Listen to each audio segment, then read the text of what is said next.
Junayd of Baghdad, the master of sobriety and the theory of return. Assalamu alaikum, and welcome to another journey into the depths of Sufi thought on Sufi Essence. Today we turn our attention to a foundational figure in Islamic spirituality, a man known as the Sayyid al-Tifa, the master of the school, Abu al-Qasim, al-Junayd ibn Muhammad al-Qazzaz al-Baghdadi.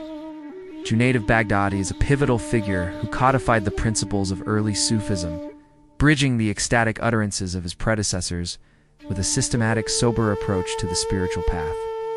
He is the intellectual backbone of what would become mainstream Orthodox Sufism. Part 1. The historical and intellectual milieu of Junayd. 1.1 Baghdad as the center of learning. Begin by setting the scene in 9th century Baghdad. Describe the city as the capital of the Abbasid Caliphate and a melting pot of intellectual activity. Discuss the presence of Islamic jurisprudence, fiqh, theology, kalam, and philosophy, creating a context where Sufism had to define itself in relation to these established disciplines. 1 point to the early mystical predecessors. Introduce the figures who preceded Junayd and whose teachings he refined. Mention the asceticism of Hasan al-Basri, the love mysticism of Rabia, Aladawaya, the drunken or ecstatic expressions of Bayezid al-Bistami. Explain that these figures laid the experiential groundwork for Sufism, but their expressions were often seen as controversial or unsystematic. 1.3 Junayd's orthodoxy and integration. Present Junayd is the figure who brought discipline and a scholarly framework to these ecstatic experiences. He famously said, "Our spiritual science is bound up with the Quran and the Sunnah."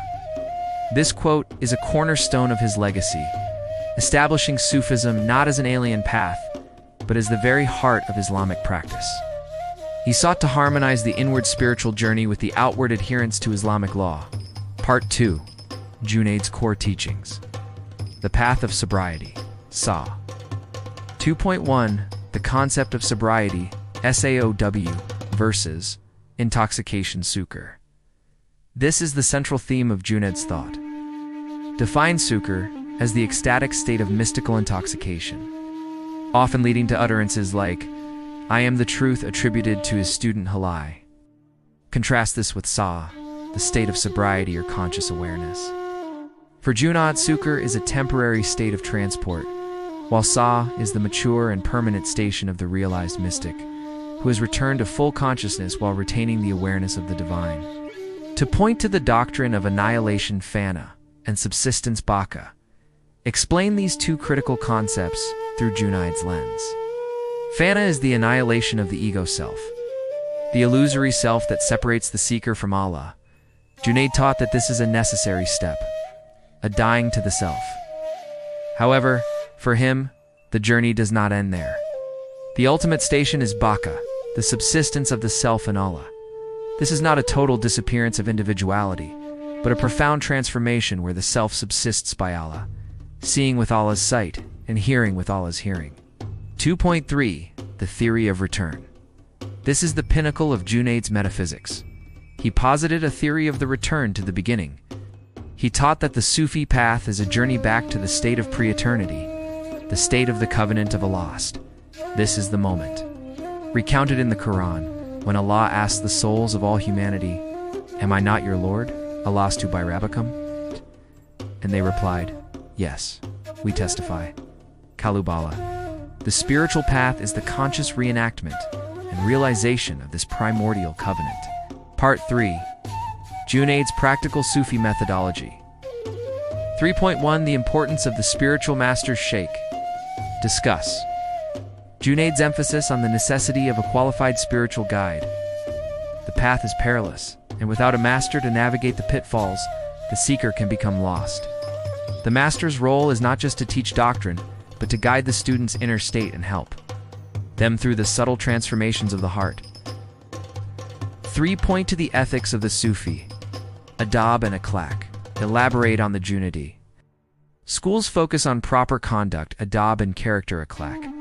The inward journey must manifest in outward virtue. Sincere Sufi is not defined by their ecstatic states, but by their impeccable character, their humility, their service to others, and their unwavering adherence to the Sharia.